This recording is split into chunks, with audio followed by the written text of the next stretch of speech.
మీరు చూస్తున్నది తులాభారం అని అంటారు.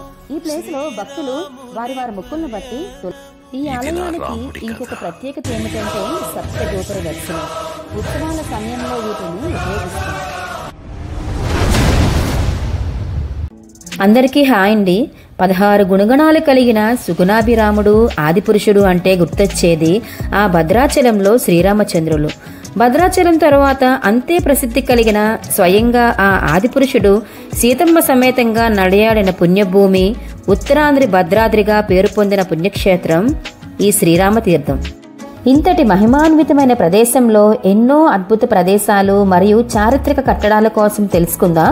మరియు ఇక్కడికి ఎలా రావాలి, ఇక్కడ వసతులేంటి అనేది ఈ వీడియోలో మీకు చూపిస్తాను. ఇది ఆంధ్రప్రదేశ్లో విజయనగరానికి 12 కిలోమీటర్ల దూరంలో నెల్లిమర్ల గ్రామంలో చంపావతి నది సమీపాన ఎత్తైన కొండల మీద సతీ సమేతంగా కొలువు తీరారు కోదండరాముడు. ఈ వీడియోని ఎక్కడా స్కిప్ చేయకుండా చూడండి. మా ఛానల్ని మొదటిసారి చూసినట్లయితే ప్లీజ్ లైక్ చేయండి, షేర్ చేయండి అండ్ కామెంట్ చేయడం మర్చిపోకండి. బెల్ ఐకాన్లో ఆల్ అని ప్రెస్ చేస్తే అప్పుడే మా వీడియోస్ అన్నీ మీ మొబైల్ నెంబర్కి వస్తాయండి. ఇప్పుడు మనం నెల్లిమర్ల జంక్షన్లో ఉన్నాము. కనిపిస్తున్న ఆర్చ్ లోపల నుంచి 5 కిలోమీటర్ల దూరం లోపలికి వెళితే రామతీర్థం చేరుకుంటాము. మీరెవరైనా రావాలనుకుంటే విజయనగరం నుంచి బస్ ఫెసిలిటీ అయితే ఉన్నది. ఆర్చ్ నుంచి లోపలికి అయితే ఆటో ఫెసిలిటీ కూడా ఉన్నది. మేము బైక్ మీద వెళ్తున్నాము. ఈ క్షేత్రం కోసం చెప్పాలంటే చాలానే ఉంది.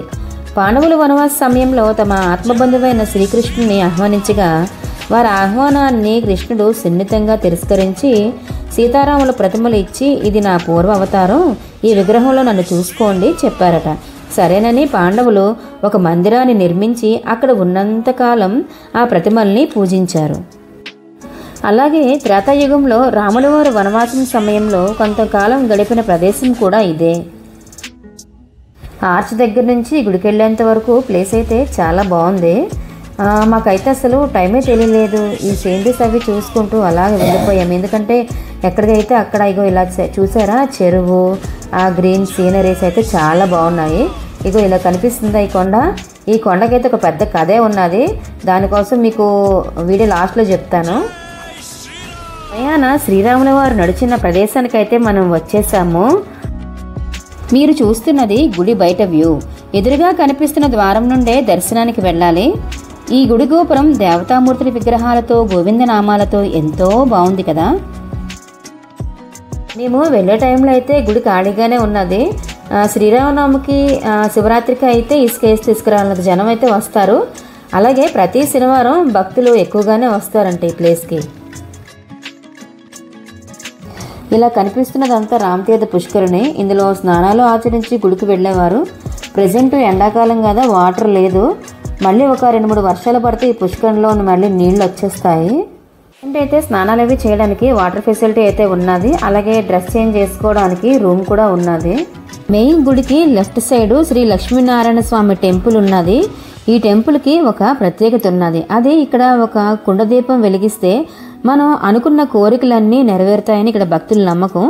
ఈ లోపల గుడికి ఎంట్రన్స్కి అయితే 10 రూపీస్ టికెట్ తీసుకుంటున్నారు. అలాగే ఇక్కడ కుండదీపం అయితే మనకి బయట దొరుకుతుంది. ఆ దీపం అయితే మనం 20 రూపాయలు పెట్టి కొనుక్కోవాలి.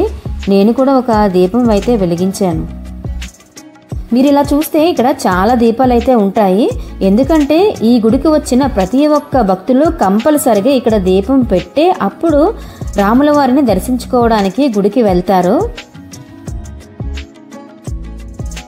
ఎదురుగా కనిపిస్తున్న మెట్ల ద్వారా వెళ్తే 100 రూపీస్ టికెట్ దర్శనానికి ఇటువైపే వెళ్ళాలి లోపలికి. ఫ్రీ దర్శనానికి అయితే వేరే దారి ఉన్నది. ఆ దారి అయితే మీకు నేను చూపిస్తాను. ఇక్కడ పాదాలు కనిపిస్తున్నాయి కదా, రాముల వారి పాదాలు. ఇక్కడ దర్శనం చేసుకొని అప్పుడు లోపలికి రాముల వారిని దర్శనం చేసుకోవడానికి అయితే వెళ్ళాలి. ఇది గుడి లోపలి ధ్వజస్తంభం. ధ్వజస్తంభం పక్కనే ఒక 2 లైన్లు అయితే ఉంటాయి. అవి ఫ్రీ దర్శనానికి దారి, తర్వాత 20 రూపీస్కి దారి మాట. ఇదిగో ఇలా మీకు ఇక్కడ భక్తులు కనిపిస్తున్నారా, ఇదే లోపలికి వెళ్ళే దారి. మీకు ఫ్రీ దర్శనం దారి వేరేగా ఉంటుంది. ఆ రూటు మీకు చూపిస్తాను. ఇంకా దేవస్థానం టైమింగ్స్ విషయానికి వస్తే మార్నింగ్ 5కి గుడి ఓపెన్ చేస్తారు. సుప్రభాత సేవ అయిన తర్వాత 7:30 నుంచి 11:30 వరకు అయితే దర్శనం అయితే ఉంటుంది. తర్వాత మధ్యాహ్నం ఒక 45 మినిట్స్ అయితే రాజభోగం ఉంటుంది. మళ్ళీ 12:15 నుంచి 7:30 వరకు దర్శనం అయితే జరుగుతుంది. మీకు 20 రూపాయలు అలాగే ఉచిత దర్శనం అని దారి చెప్పానా, ఆ లైన్ అయితే ఇదే. గుడి మెయిన్ ఎంట్రన్స్ నుంచి లోపలికి వెళ్ళాలి. లోపలికైతే వచ్చేసాము. ఇలా కనిపిస్తున్న లైన్ అంతా నడుచుకుంటూ దర్శనానికి అయితే వెళ్ళాలి. ప్రజెంట్ అయితే గుడి ఖాళీగానే ఉందని చెప్పాలి.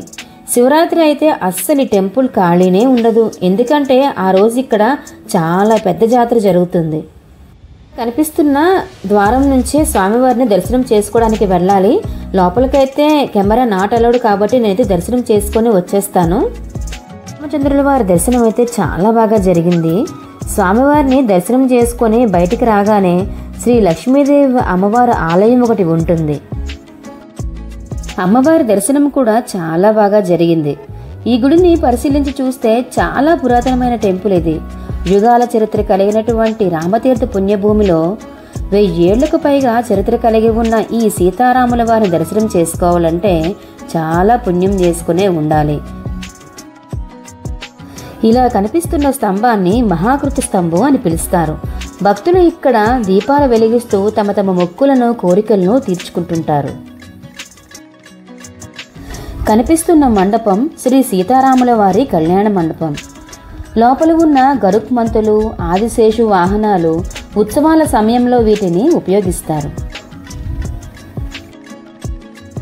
చోళ మరియు చాళుక్యుల కాలం నాటి శిల్ప సంపద ఇక్కడ గోపురాలపైన, స్తంభాలపైన మనం చూడవచ్చు. ప్రతి ఒక్కరూ తప్పకుండా చూడాల్సిన క్షేత్రం శ్రీ రామతీర్థ పుణ్యక్షేత్రం. గర్భగుడికి ఎడమ చేతి వైపున మాధవ స్వామివారు మరియు భుజంగ లక్ష్మీ నరసింహస్వామి వారిని కూడా మనం దర్శనం చేసుకోవచ్చు.